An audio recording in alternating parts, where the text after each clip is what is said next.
Derivative की बात करते हैं तो पार्शियल डेरिवेटिव वास्तव में हम अपग्रेड वर्जन डेरिवेटिव्स का ही कह सकते हैं। वहाँ पर डेरिवेशन के अंतर्गत अभी हमने जब आपके साथ स्टडी की थी तो उसमें ये बात हमको पता चली थी कि वहाँ पर वन वेरिएबल होता है और एक वेरिएबल के साथ हम फंक्शन में काम करते हैं। लेकिन जब हम पार्शियल डेरिवेटिव की बात करते हैं तो वहाँ पर एक से अधिक वेरिएबल जब हमको आज दिखाई पड़ते हैं और वहाँ पर हम ये देखते हैं कि जब एक से अधिक वेरिएबल होते हैं तो हर वेरिएबल का इम्पोर्टेंस क्या है, तो उस आधार पर जब हम स्टडी करते हैं तो वहाँ पर पार्शियल डेरिवेटिव्स का प्रयोग किया जाता है। तो चलिए इसको और हम लोग डीप स्टडी करते हैं और बात करते हैं। आप सभी लोगों को स्लाइड दिख रही होगी। टॉपिक है आज का हमारा पार्शियल डेरिवेटिव्स।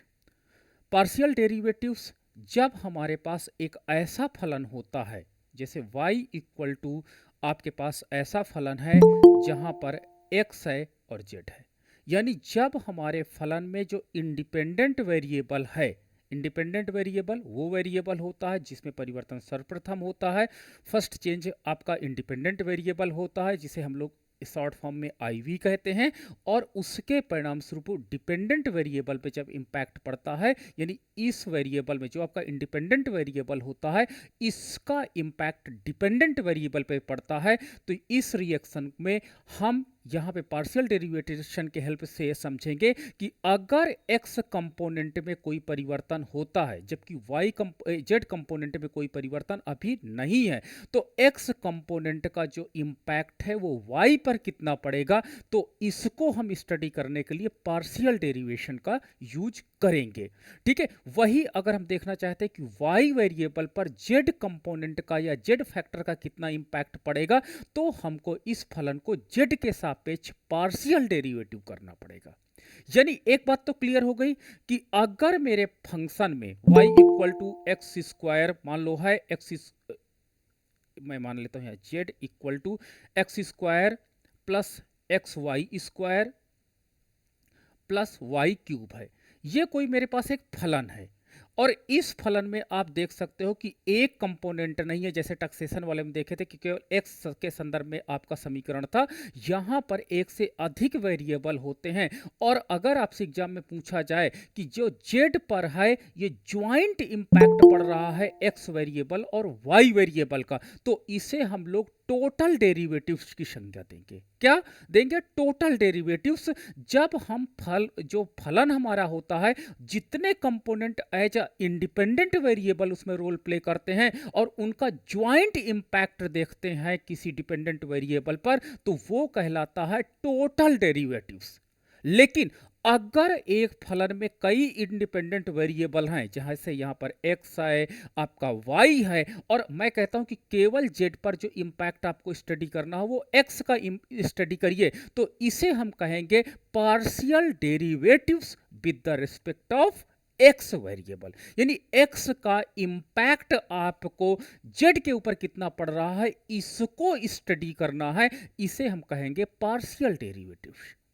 तो इकोनॉमिक्स में ये बहुत इंपॉर्टेंट टॉपिक बन गया। क्यों इंपॉर्टेंट टॉपिक बन गया? क्योंकि जो एक व्यक्ति का या एक उत्पादक का जो उत्पादन होता है, क्यू उत्पादन होता है, इट इज डिटरमाइंड बाय के and L and many other component, जहां पर क्यू आपका क्या होता है? आउटपुट होगा।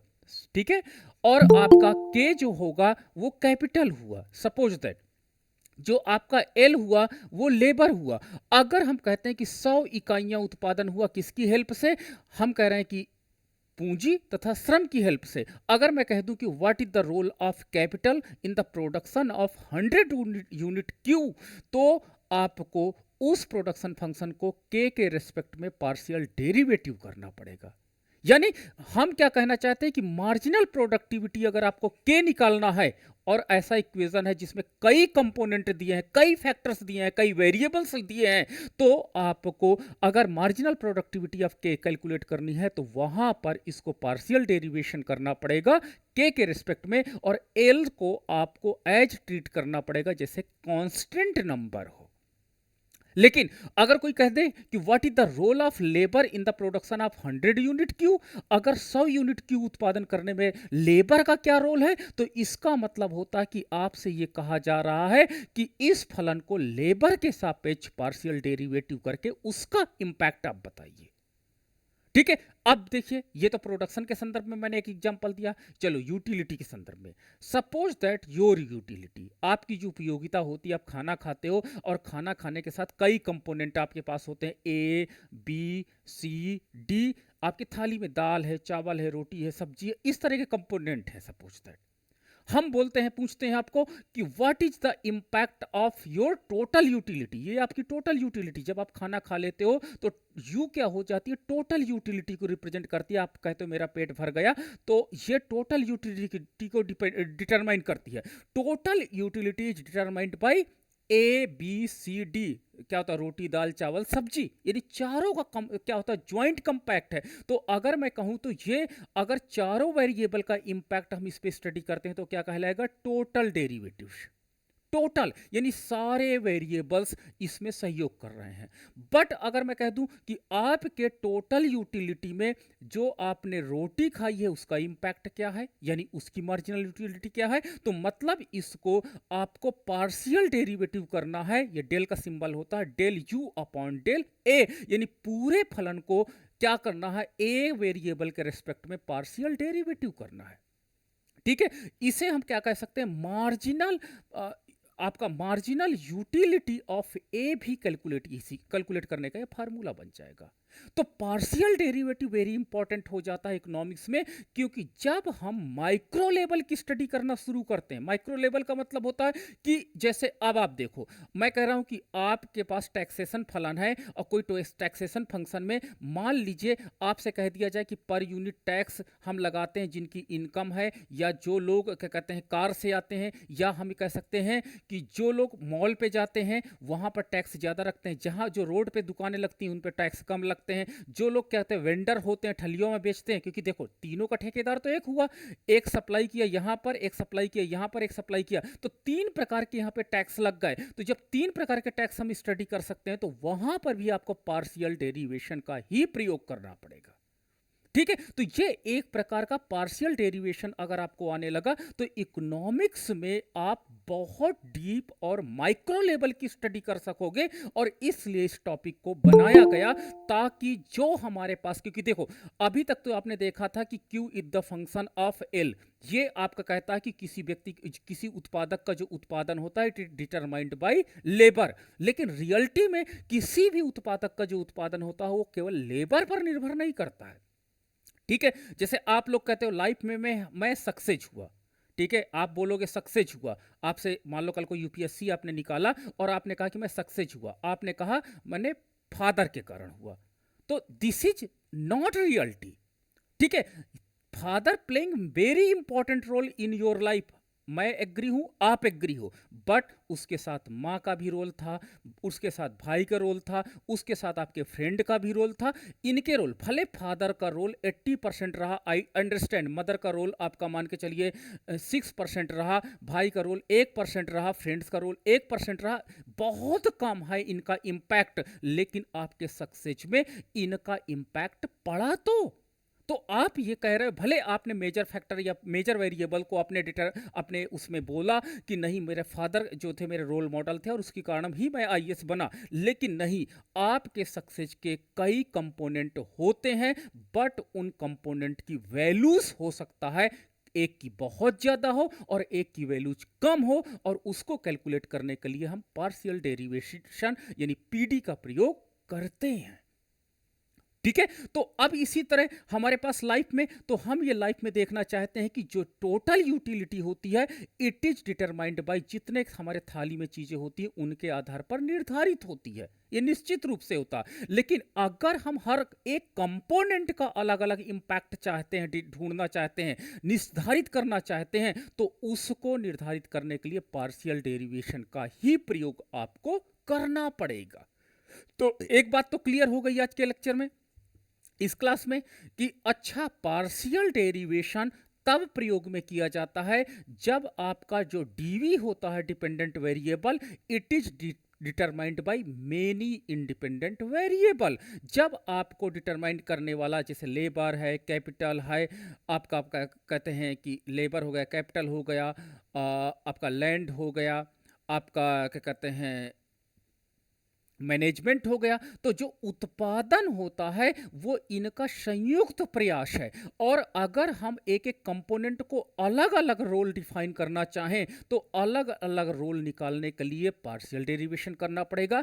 और पार्शियल डेरिवेशन का अगर हम योग कर देंगे marginal productivity of labour, marginal productivity of capital, marginal productivity of land, marginal productivity of management, अगर हम अलग अलग इन कंपोनेंट को जोड़ देते हैं तो ये आपका टोटल डेरिवेशन, यानी अगर हम डी क्यू अपॉन इन सारे वेरिएबल के संदर्भ में निकलें तो ये टोटल डिफरेंशिएशन हमको निकल करके आ जाएगा। ठीक है, तो ये मार्जिनल प्रोडक्टिविटी, मार्जिनल यूटिलिटी, इनका कंपोनेंट होता है, इनको जोड़ा जाता है, यहीं पर सबसे ज्यादा पार्शियल डेरिवेशन का प्रयोग किया जाता है। ठीक है, तो इस टॉपिक के अंतर्गत आपको डिफरेंशिएशन करना सीखना है, डिफरेंशिएशन को प्रयोग करना सीखना है। किसके रेस्पेक्ट में आपको सीखना है? जब आपके फलन में एक से अधिक अननोन वेरिएबल होंगे।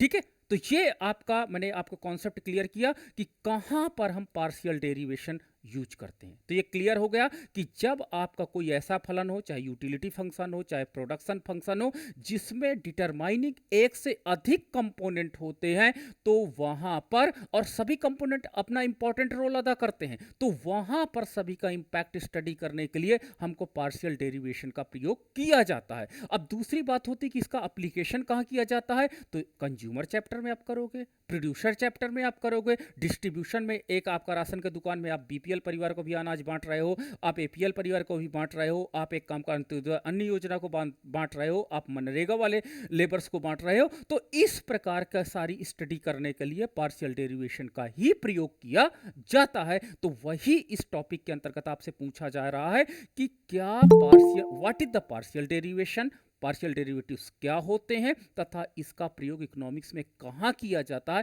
और जहां किया जाता है उसको सॉल्व करके बताइए। तो ये टॉपिक है आपका, और इसके पीछे का एक कॉन्सेप्ट है जो आपको इस यूनिट में, आप सेकंड यूनिट में देख रहे होंगे।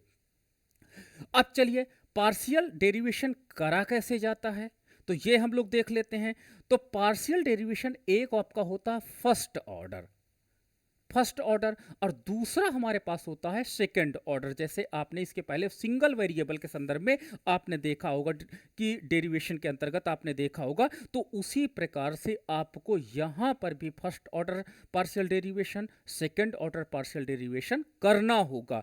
सेकंड ऑर्डर क्यों डेरिवेशन करना होगा? कभी कभी हमको इक्विलिब्रियम पॉइंट ढूंढना होता है, कभी कभी हमको ऑप्टिमाइजेशन पॉइंट ढूंढना होता है, तो सेकंड ऑर्डर डेरिवेशन हमको बहुत हेल्प करता है। लेकिन सेकंड ऑर्डर डेरिवेशन आने के लिए आपको मैट्रिक्स एंड डिटर्मिनेंट्स आना बहुत इंपॉर्टेंट है।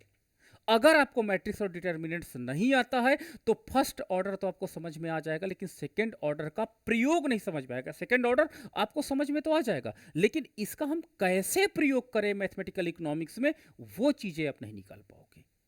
ठीक है, तो इसीलिए आपने देखा होगा फर्स्ट यूनिट जो थी वो मैट्रिक्स और डिटर्मिनेंट्स की दी गई थी। तो इसको मैं फर्स्ट ऑर्डर समझाऊंगा पहले अच्छे से, और फिर सेकंड ऑर्डर समझाऊंगा, और फिर इसका इकोनॉमिक्स में एप्लीकेशन करने से पहले आपको मैट्रिक्स और डिटर्मिनेंट्स मुझे समझाना पड़ेगा, तब जाकर के आप पार्शियल की पूरी कहानी समझ में आएगी आपको। तो चलिए, अब हमारे पास आते हैं फर्स्ट ऑर्डर इसका पार्शियल डेरिवेटिव के अंतर्गत। अब देखिए, मेरे पास एक फलन है, और ये फलन मान के चलता हूं u equal to 5x plus 6 minus कर लो -6y प्लस 8 है। ये एक क्या होता है, पार्शियल डेरिवेटिव फंक्शन है। क्यों है? क्योंकि इसमें देखिए एक से अधिक अननोन वेरिएबल हैं। एक वेरिएबल होता तो हम पार्शियल की बात ही नहीं करते। तो यानी अब हमको क्या करना है कि यानी ये जो यूटिलिटी है इस पर इंपैक्ट डाल रहा है एक्स कंपोनेंट, यानी x कंपोनेंट के संदर्भ में ये x अननोन वेरिएबल है, ये इंडिपेंडेंट वेरिएबल है, इसका इम्पैक्ट यूटिलिटी पर पड़ रहा है। तो एक आपका पार्शियल डेरिवेशन हो सकता है x के रिस्पेक्ट में, और दूसरा अननोन वेरिएबल है y वेरिएबल, और इसका इम्पैक्ट यूटिलिटी पर पड़ रहा है या u पर पड़ रहा है, तो यानी दो, यानी इसका पार्शियल डेरिवेशन जो फर्स्ट ऑर्डर पार्शियल डेरिवेशन हो सकता है डेल x के रिस्पेक्ट में एक हो सकता है, और एक डेल y के रिस्पेक्ट में हो सकता है, क्योंकि इसमें टू अननोन वेरिएबल्स हैं। चलो अब हम x के रिस्पेक्ट में जब करेंगे, ठीक है, ये आपका उपर्युक्त फंक्शन है इन द एबव इक्वेशन में। जब हम पार्शियल डेरिवेशन x के रिस्पेक्ट में करेंगे तो अदर जितने अननोन वेरिएबल्स होंगे उनको हम कांस्टेंट की तरह ट्रीट करेंगे। कैसे ट्रीट करेंगे? जैसे हमारे कांस्टेंट हो। अब सर नहीं समझ में आया, ठीक है, एक शादी में आप लोग गए हो, आपके चाचा जी हैं, आपके ताऊ जी हैं, आपके सभी लोग हैं, रिलेटिव हैं। अब आपको इस शादी में आपके ऊपर जो इम्पैक्ट है, ये का क्या बात कर रहे हैं, इसका पड़ रहा है, ये क्या बात कर रहे हैं, सबका पड़ रहा है। मैं कह दूं कि केवल आपके ऊपर इम्पैक्ट जो है आपके फादर का पड़े, और बाकी के साथ आप एज अ नॉन ट्रीट करो, ठीक है। तो मतलब इसको आप अननोन की तरह ट्रीट करोगे, देखोगे ना, तो मुस्कुराओगे ना, कुछ करोगे। तो इसी तरह हमारे पास पार्शियल डेरिवेटिव के अंतर्गत भी आ रहा है कि आप x जहां देखोगे वहां तो डेरिवेटिव कर दोगे, लेकिन अगर y देखोगे तो इसके साथ अननोन की तरह बिहेव करोगे कि हम जानते नहीं है, और treated as a constant variable, जैसे 8 के साथ आप ट्रीट करोगे। तो चलिए, तो हम क्या करते हैं, जब इसको हम पार्शियल डेरिवेशन करते हैं x के संदर्भ में, तो del u upon del x, और अब आप इसको डेल एक्स के रिस्पेक्ट में पार्शियल डेरिवेशन करते हैं, तो डेल एक्स के संदर्भ में पूरे इक्वेशन को आप लिख लीजिए। अब पूरे इक्वेशन को लिखने के बाद अब आपको इस इक्वेशन इसको डेल अपॉन डेल एक्स को मल्टीप्लाई कर दीजिए। मल्टीप्लाई करने के बाद आपका del upon del x bracket में 5x minus del upon del x bracket में 6y minus plus del upon del x bracket में 8, ठीक है। अब देखो इसमें कांस्टेंट पहले आ जाएगा, तो 5 del upon del x bracket में x माइनस यहां पर क्या होता है, ट्रीटेड एज अ कांस्टेंट, क्योंकि y को हमको कांस्टेंट कहा गया, क्योंकि हम पार्शियल डेरिवेटिव किसके संदर्भ में कर रहे हैं, x के संदर्भ में। तो y हमारे लिए कांस्टेंट है, तो यहां पर हम कुछ नहीं लिखेंगे, हम केवल एज इट इज ऐसे लिख देंगे 6y, और यहां पर भी एज ए कांस्टेंट है, तो हम इसको भी एज इट इज ही लिख देंगे। अब देखो यहां पर x है डेरिवेशन का, कि पावर से पावर पहले आएगी और पावर से एक माइनस होगा, तो 5 गुणे 1 x 1 माइनस 1, तो ये आपका यहाँ पे देखिए डेरिवेशन वाला फार्मूला लग जाता है, क्योंकि हम x के संदर्भ में इसको पार्शियल डेरिवेशन कर रहे हैं। लेकिन यहाँ पे एज अ ट्रीट करेंगे कांस्टेंट, तो ये कांस्टेंट का डेरिवेशन 0 प्लस कांस्टेंट का डेरिवेशन 0, तो यहाँ पर हो जाएगा 5 1 जा 5 x की पावर 0, और जब किसी का पावर 0 होती तो उसकी वैल्यू 1 होती है, तो यहाँ पर 5 हो जाएगा। तो पार्शियल डेरिवेशन इस समीकरण का x के संदर्भ में 5 आता है। तो यानी डेल x का मान, del u upon del x का मान, del u upon del x का मान 5 होगा इस समीकरण में। अब मैं आपसे कहूं कि y के संदर्भ में पार्शियल डेरिवेशन निकालिए, क्या होगा y के संदर्भ में। तो अब आपको y के संदर्भ में जब निकालना पड़ेगा, तो फिर से आप इक्वेशन इसी तरह लिख लीजिए, u equal to 5x minus 6y plus 8। अब हम इसको करना है del u upon del y के संदर्भ में। अब आप x को ट्रीट करोगे, कैसे ट्रीट करोगे, एज अ कांस्टेंट वेरिएबल, तो आपके पास हो जाएगा डेल अपॉन डेल y, और यह आपका हो जाएगा 5x minus del upon del y, यह हो जाएगा आपका 6y, और plus del upon del y, ये आपका 8 हो जाएगा। यहां पर देखो ये y के संदर्भ में हमको इसको करना है, यहां पे y कंपोनेंट नहीं है, तो हम ट्रीट इसके साथ क्या करेंगे, कांस्टेंट की तरह बिहेव करेंगे, और ये आपका हो जाएगा 0। अब यहां पर देखो कांस्टेंट है 6, तो ये पहले आ जाएगा 6, और y को हम जब डिफरेंशिएशन डेरिवेशन करेंगे तो हमारे पास हो जाएगा -6 इंटू 1 y 1 माइनस 1, और यहाँ पर आपका हो जाएगा 0। तो यहाँ पर जब वैल्यू आपकी बचेगी तो 6 बचेगी, तो यानी आपका del u upon del y क्या वैल्यू आई, 6 वैल्यू आ गई। अगर इन दोनों वैल्यू को जोड़ देंगे तो हमको क्या निकल करके आएगा, हम सॉरी इस -6 होगा, माइनस मैंने भूल गया, ठीक है। तो यहां पर क्या हो जाएगा, अगर इन दोनों को हम जोड़ देते तो टोटल डेरिवेटिव्स आपको निकल करके आ जाएगा, what will be the total impact. तो ये है पार्शियल डेरिवेशन का फर्स्ट ऑर्डर जो आपको स्टडी करना है और आपकी इकोनॉमिक्स में सबसे ज्यादा प्रयोग में आया जाएगा आगे फ्यूचर में। अब आपको ये चीज तो समझ में आ गई होगी कि जो आपका सिंगल वेरिएबल फंक्शन था वो इमेजिनरी था, किसी जगह पर आपको सिंगल वेरिएबल फंक्शन नहीं मिलने वाला। जितना रियल लाइफ में आप एंट्री करते जाओगे उतना आपको ये आपका 2 वेरिएबल फंक्शन है, 3 वेरिएबल, 4 वेरिएबल, 5 वेरिएबल फंक्शन आपको मिलते चले जाएंगे और वहां पर हर वेरिएबल को आप सारे वेरिएबल का इंपैक्ट तो स्टडी नहीं करोगे, कुछ वेरिएबल का इंपैक्ट आप स्टडी करना चाहोगे। तो जब कुछ वेरिएबल का इंपैक्ट आप स्टडी करोगे तो वहां पर आपको पार्शियल डेरिवेशन ही लगाने पड़ेंगे। क्लियर है ना। तो अब आपको लगता होगा हाँ सर रियलिस्टिक लाइफ में हमारे पास multiple variable independent variable functions ही होते हैं, ठीक है। रियल लाइफ में एक व्यक्ति की इनकम सब्जी बेचने से नहीं आती है, बल्कि सब्जी बेचने के अलावा एग्रीकल्चर एक्टिविटी करता है, उसके परिवार के लोग लेबरगिरी भी कर सकते हैं, उसका बच्चा ट्यूशन भी पढ़ा सकता है। तो there are the many way for earning the income, ठीक है। आपका पेट केवल सेब खाने से नहीं बढ़ता है। अगर आपका पेट केवल सेब खाने से भर जाए तो मैं क्या कह दूंगा कि मोहन की जो यूटिलिटी है, मोहन की utility it is determined bye Apple, तो ये हो जाए। तो लेकिन रियल लाइफ में ऐसा नहीं होता है। हम जो यूटिलिटी गेन करते हैं वो कई कंपोनेंट होते हैं। हम दाल चावल भी खा लेते हैं, हम चाय भी पी लेते हैं, हम बिस्किट भी खा लेते हैं, हम नमकीन भी खा लेते हैं, और सबकी अपनी अपनी मार्जिनल यूटिलिटी होती है। और उन मार्जिनल यूटिलिटी को ही हम जोड़ करके टोटल यूटिलिटी गेन करते हैं और तब कहते हैं कि वी आर सेटिस्फाइंग, मजा आ गया, आज का दिन मेरा अच्छा रहा, ठीक है। तो एक व्यक्ति की यूटिलिटी केवल एक कंपोनेंट पे नहीं होती। और रिसर्च का मैटर ये हो जाता है कि कौन सा वस्तु हमको सबसे ज्यादा लोकप्रिय रहा। अगर मैं पूछूं कि आप पूरे दिन में आज जो चीजें आपने खाया है सबसे टेस्टी आपको कौन सी चीज लगी, तो यानी वो मार्जिनल यूटिलिटी सबसे ज्यादा दे रही होगी। तो यानी आपसे मैं पूछूं, कोई एक में लड़की हो या लड़का, कह दूं कि बेटा आप ये बताओ आज पूरे दिन में क्या क्या खाया, उसने बताया सर मैंने दाल खाया, चावल खाया, केक भी खाया, मैंने बसंत पंचमी का प्रसाद भी खाया, सारी चीज़ बताएगा। मैं कह दूं सबसे टेस्टी क्या था, तो पता क्या करेगा वो अपने दिमाग में तुरंत पार्शियल डेरिवेशन करेगा, पार्शियल डेरिवेटिव्स करेगा और उस मार्जिनल यूटिलिटी को मुझे बताएगा सर आज जो बसंत पंचमी में लड्डू मिला था वो बड़ा अच्छा लगा।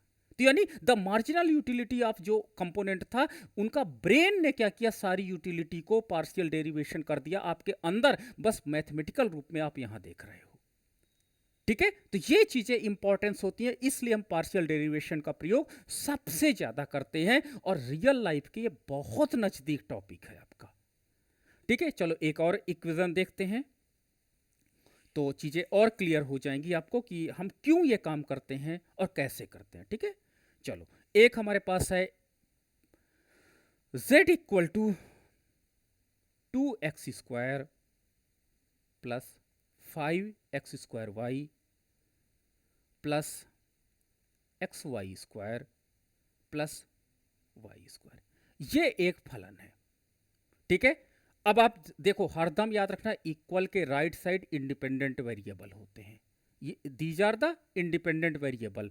और मैथमेटिक्स में कायदे से स्टैंडर्ड बुक्स में ऐसा लिखा होता है, देखो मैं बताऊं, स्टैंडर्ड बुक्स में जो इंडिपेंडेंट वेरिएबल होता है वो वहीं पे इंडिकेट कर दिया जाता है। मान लो इसमें तो 2 हैं दिखाई पड़ रहे हैं, लेकिन मान लो 500 इंडिपेंडेंट वेरिएबल होते तो यहीं पर उनको लिखना पड़ता कि हाउ मेनी इंडिपेंडेंट वेरिएबल। तो मैथमेटिक्स में आप देखोगे ब्रैकेट में यहीं पर लिख दिया जाता, फिर इक्वल लगा के आगे लिखा जाता। तो इसका ये मतलब होता मैथमेटिकल बुक्स में, जो स्टैंडर्ड बुक्स आती हैं आपकी लोकल वाली लोग नहीं लिखते हैं, स्टैंडर्ड बुक्स में यही बगल में लिख दिया जाता है कि these are the independent variable which we are using in the equation, okay. और ये आपका अधिकतर लेफ्ट साइड में क्या होता है, डिपेंडेंट वेरिएबल होता है। जो डिपेंडेंट वेरिएबल होता है it is determined bye independent variable. अब हमको क्या करना है कि इसको पार्शियल डेरिवेशन हमको करना है इस इक्वेशन का, किसके रिस्पेक्ट में करना है, del z upon del x के रेस्पेक्ट में एक पार्शियल डेरिवेशन का मान निकालना है, दूसरा हमको del z upon del y के रेस्पेक्ट में पार्शियल डेरिवेशन का मान निकालना है। तो ये दो हमको टारगेट दिए गए हैं। चलो तो हम क्या करते हैं, del z upon del x के संदर्भ में पार्शियल डेरिवेशन करते हैं। तो अब हम एक्स एक्स जहां पर होगा उसको एज अ वेरिएबल चुनाव करेंगे, ठीक है, लेकिन जहां पर वाई होगा उसको ट्रीट करेंगे कैसे, एज अ कांस्टेंट, ठीक है। तो कैसे होगा, तो हम पूरे इक्वेशन में डेल अपॉन डेल एक्स लिख लेते हैं, ब्रैकेट में पूरे इक्वेशन को लिख लीजिए, 2x² plus 5x² y plus x y square plus y square, ठीक है। अब हम क्या करते हैं, पूरे के साथ मल्टीप्लाई कर दो डेल अपॉन डेल एक्स को, तो जब पूरे के साथ मल्टीप्लाई कर दोगे तो del upon del x 2x² plus del upon del x bracket में 5x² y plus del upon del x x y square plus del upon del x bracket में वाई स्क्वायर। अब देखो यहां पर x यहां पर भी है, x यहां पर है, तो इसका जो कांस्टेंट नंबर 2 है उसको पहले ले लो। जहां पर जिसके संदर्भ में हमको पार्शियल डेरिवेशन करना है, x के संदर्भ में हमको पार्शियल डेरिवेशन करना यहां पर है, तो इसका जो कांस्टेंट नंबर 2 है उसको पहले ले लो। ये रूल्स है। तो 2 पहले आएगा, डेल अपॉन डेल एक्स हो जाएगा, ब्रैकेट में x² हो जाएगा। अब देखो यहां पर हमको जो डेरिवेशन करना वो क्या है, x है, तो x² तो यहीं रखो, बाकी कांस्टेंट कौन है, एक 5 है और एक y है। ये दो ऐसे मिल गए जो कांस्टेंट है, तो इनको पहले ले लो। तो प्लस 5y पहले आ जाएगा, डेल अपॉन डेल एक्स हो जाएगा, ब्रैकेट में x² हो जाएगा। यहां पर y² कांस्टेंट है और x को इधर ही रखो, तो प्लस y² और डेल अपॉन डेल एक्स और ब्रैकेट में x हो जाएगा। प्लस यहाँ पे ये कांस्टेंट है, तो जब कांस्टेंट ही केवल अकेले रहता है, उसका जो डिफरेंशिएशन डेरिवेटिव जिसके सापेक्ष करना है वो नहीं होता, तो उसको एज इट इज ही लिख दिया जाता है। ये स्टेप बहुत इंपॉर्टेंट है, यहीं पर बच्चे कंफ्यूज होते हैं, इसको बहुत केयरफुली आपको देखना होगा। ओके, चलो अब यहाँ पर वही फार्मूला लगा दो डेरिवेटिव्स का, ठीक है, अवकलन का लगा दो सारा फार्मूला। तो 2 पावर पहले आएगी, 2 गुणे 2, और आपके पास क्या हो जाएगा, x 2 - 1, ठीक है, ये फार्मूला लगेगा। तो अब आपका क्या हो जाएगा, 4x, तो मैं डायरेक्ट लिख देता हूं 4x, ठीक है, इतना आपको आना चाहिए। यहां पर 2 है, तो 2 पंचे 10, 10 x बचेगा xy, ठीक है। यहां पर आ जाओ, यहाँ पर x है, x जिसकी पावर 1 होती है उसका जब हम अवकलन करते हैं तो वो 1 में कन्वर्ट हो जाता है, तो यहाँ पर क्या बचेगा, केवल y² बचेगा, और यहाँ पर क्या हो जाएगा, 0 हो जाएगा, तो 0 घटा दो। तो ये आपका अवकलन का मान आ गया, partial derivation with the respect of x, ये आपकी वैल्यू निकल के आ गई, ठीक है। तो ये आपका प्रथम घात का पार्शियल डेरिवेशन है, ये याद रखना, प्रथम घात का, ठीक है। द्वितीय घात का अगर आपका होगा तो यहीं पर आपसे मेंशन कर दिया जाएगा कि इस फलन को, जैसे आपका del x upon del z upon del x है आपका ना, तो यहीं पर अगर द्वितीय घात का होगा तो वो जो जिस घात के संदर्भ में आपको पार्शियल डेरिवेशन करना है, फिर इसी के क्या होता है, इसी को आगे बढ़ा देंगे। तो अभी हम सिंगल घात सीख रहे हैं इसलिए सिंगल घात पे करेंगे, लेकिन जब डबल घात की बात आएगी तो डेल स्क्वायर जेड हो जाएगा, और नीचे आपके पास मान लो x के संदर्भ में फिर से करना है, तो आपका लिखा कैसे जाएगा, मैं लिख देता हूं, del square z upon del x into del x, यानी जो डेल एक्स के संदर्भ में एक बार पार्शियल डेरिवेशन हो चुका है उसी को फिर से x के सापेक्ष पार्शियल डेरिवेशन कर दो। तो चलो इसी को पार्शियल डेरिवेशन के सापेक्ष कर देते हैं, तो क्या हो जाएगा आपका, यहां पर 4 बचेगा x के सापेक्ष, यहां पर x के सापेक्ष करेंगे 10y बचेगा प्लस 10y बचेगा, और यहां 0 हो जाएगा। तो ये देखिए आपका क्या हो जाएगा, second order partial derivation with the respect of del x के सापेक्ष पुनः हमने क्या किया, इसको द्विघाती अवकलन हमने कर दिया है। तो जब हम दोबारा कर देते हैं तो हम इस तरह लिख देते हैं। तो ये पॉइंट आपको बहुत इंपॉर्टेंट होता है कि ये जानना कि कैसे हमको लिखना है। और अब आपका मन में होगा क्या सर इसको स्क्वायर लिख सकते हैं, yes you can, del square z upon del आपका एक्स स्क्वायर, क्योंकि एक्स के संदर्भ में 2 बार किया गया है, तो आप इसको इस प्रकार से लिखेंगे, तभी आपका क्या हो जाएगा, ये पार्शियल डेरिवेशन आपका सेकंड ऑर्डर कंप्लीट माना जाएगा। ठीक है, आप यही को y के संदर्भ में भी कर सकते हो। ठीक है, तो ये हमारे पास क्या होता है, पहला हमने x के सापेक्ष आपको पार्शियल डेरिवेशन करके दिखाया। चलिए अब हम इसी इक्वेशन को y के सापेक्ष करके दिखाते हैं। तो z equal to 2x square plus 5x square y plus x y square plus y square. अब हम इस फलन को, ये जो आपका देखो फलन है, इस फलन को हम किसके सापेक्ष पार्शियल डेरिवेशन करेंगे, तो आपको लिखना पड़ेगा उक्त फलन को y के सापेक्ष, पार्शियल को हिंदी में बोलते हैं आंशिक अवकलन करने पर। चलो आंशिक अवकलन करते, किसके सापेक्ष, y के सापेक्ष, तो हो जाएगा del z upon del y equal to del upon del y और ब्रैकेट में सब लिख दो, तो क्या लिख दिया जाएगा 2x square plus 5x square y plus x y square plus y square. ठीक है, ये लिख दिए। अब चलो इसको ब्रैकेट तोड़ो, देखो स्टेप वाइज स्टेप करना इसलिए इंपॉर्टेंट होता, कॉन्सेप्ट बैठ जाता दिमाग में। तो सबसे पहले इसका एक बार ब्रैकेट, सब में ब्रैकेट लगा के इसको पहले ये लिख देना, तो del upon del y bracket में हो जाएगा 2x square plus del upon del y bracket में हो जाएगा 5x स्क्वायर वाई, फिर plus del upon del y और ब्रैकेट में हो जाएगा x y square plus del upon del del y bracket में हो जाएगा वाई स्क्वायर। अब हम क्या करेंगे, देखो यहां पर क्या है, y के सापेक्ष अवकलन करना है, लेकिन यहाँ पे y नहीं है, तो ये पूरा कांस्टेंट की तरह ट्रीट करेंगे, तो इसमें कोई परिवर्तन नहीं रहेगा, एज इट इज उतर आएगा। तो del upon del y bracket में 2x स्क्वायर। अब यहाँ पर देखो y के सापेक्ष करना है, तो ये देखो y को छोड़ करके बाकी सब हमारे को, सबको हमको क्या ट्रीट करना है, एज ए कांस्टेंट, तो इनको सब उठा के पहले ले चलो, तो आपका हो जाएगा 5x square del upon del y आपका ब्रैकेट में y। ठीक है, इसी प्रकार यहां पर आते हैं, इसको हम क्या करना है, y के सापेक्ष करना, y है तो x ट्रीट करेंगे कांस्टेंट, तो डेल अपॉन डेल y और ये आपका हो जाएगा वाई स्क्वायर, और यहाँ पर आपके पास हो जाएगा प्लस, और यहाँ पर y के सापेक्ष करना है, अब इसके साथ कोई कांस्टेंट नहीं तो पहले नहीं लाएंगे, एज इट इज कर देंगे। चलो फार्मूला लगाओ, तो क्या हो जाएगा, यहाँ पर ये कांस्टेंट यहाँ दो पहले यहाँ जाएगा ना, ठीक है, तो आपका हो जाएगा 4x, या हो गया, यहाँ पर क्या हो जाएगा, ये 1 हो जाएगा, तो प्लस 5x स्क्वायर हो जाएगा, यहाँ पर क्या हो जाएगा, सर y के सापेक्ष में अवकलन कर रहे हैं।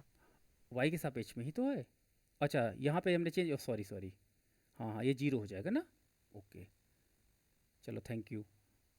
ठीक है, ये आपका क्या है, y के सापेक्ष है, तो ये 5x स्क्वायर है, यहाँ पर आपका y की स्क्वायर है, तो आपके पास प्लस 2x y है। ठीक है, प्लस यहाँ पर आपके पास 2y हो जाएगा, तो ये आपके पास जो बनेगा, ये आपका partial derivation with the respect of y होगा।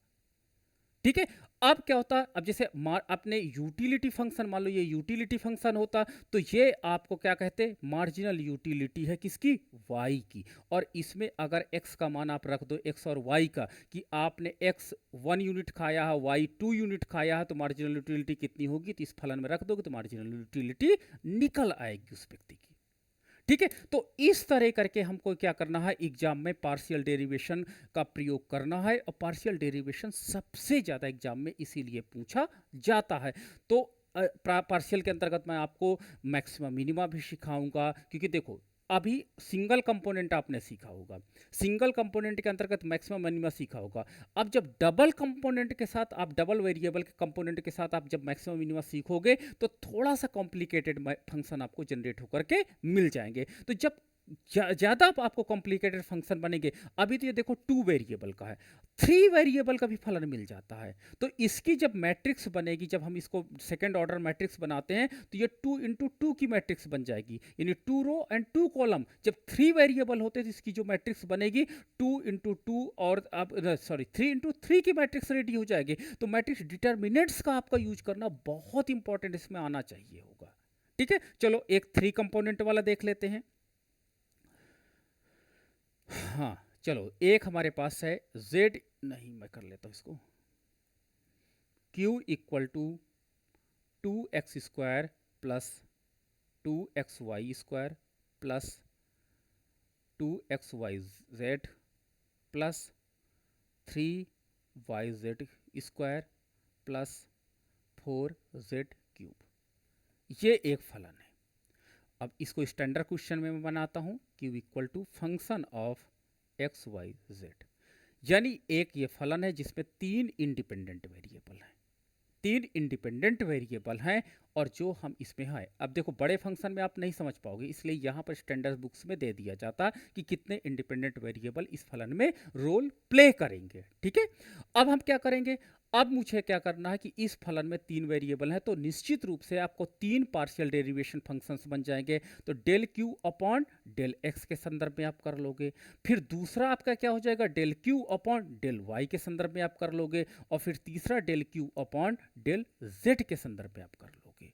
ठीक है, अब इसको याद रखना, स्टैंडर्ड मैथमेटिक्स में हम ऐसे भी लिख सकते हैं, डेल इसको हम लिख सकते हैं एफ स्मॉल एफ एक्स, इसका मतलब होता है partial derivation, first order partial derivation with the respect of x, क्योंकि इसको इतना लिखना बड़ा मेहनत का काम हो जाता है बाद में। देखो अभी तो 1 2 है तो del q upon del x लिख लिया, del q upon del y लिख लिया, लेकिन आपको पास 25 वेरिएबल हो जाए या 10 वेरिएबल, हमारे रिसर्च में 25 वेरिएबल आ जाते हैं और हम उनको जब पार्शियल डेरिवेशन करते हैं तो ये लिखना बड़ा उबाऊ हो जाता है। तो उसके लिए शॉर्टकट बनाया गया कि एफ एक्स तो और एफ वाई और आपका एफ जेड, इसका मतलब ये सिंबल है कि ये partial derivation with the respect of z करना है, partial derivation with the respect of y करना है, partial derivation with the respect of x करना है, ये इसका मतलब होगा। तो चलिए अब हम क्या करते हैं, शॉर्ट फॉर्म में करते हैं। शॉर्ट फॉर्म का मतलब समझ गए होंगे, अब हम पूरे स्टेप नहीं करेंगे, अब आप समझना।